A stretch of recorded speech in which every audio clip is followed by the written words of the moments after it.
'Diba?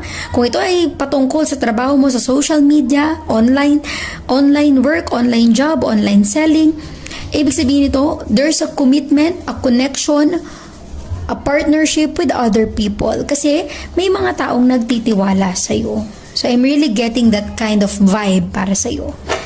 Let us get the Nine of Pentacles for water sign, Cancer, Scorpion, Pisces.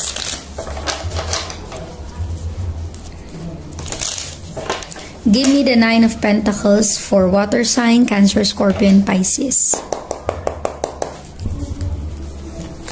You have the Ten of Cups, a water sign.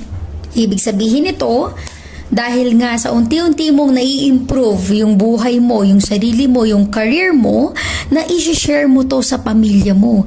Nabibigyan mo sila ng magandang buhay. Hindi man ganun kayaman, pero ang importante, may contentment. Masaya kayo, kumpleto, buo, healthy yung family mo.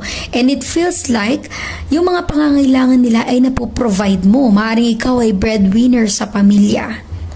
Unti-unting gumiginhawa, unti-unting nagkakaroon ng masaganang buhay ang pamilya mo at dahil yon sa'yo. Kumbaga, ikaw ang kanilang sandalan, ikaw ang kanilang inaasahan. Nine of Pentacles. At napapatunayan mo sa ibang tao na kakayanin mo na mabigyan sila ng magandang buhay yung pamilya mo. Nakikita ko na may mga taong nakaka-appreciate sa iyo, water sign. Nine of Pentacles. You are really confident. Give me the full energy for water sign, Cancer, Scorpion, Pisces. Give me the full energy.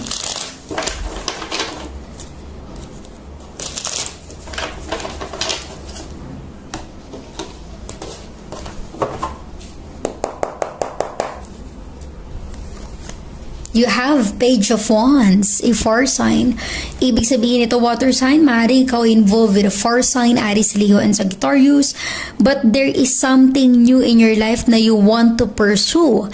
Meron kang gustong simulan, of course. Kung ito ay sa business, maaaring may naisip ka na naman na gusto mong gawin, na gusto mong mag-invest, or gusto mong i-take yung chance, i-grab yung opportunity.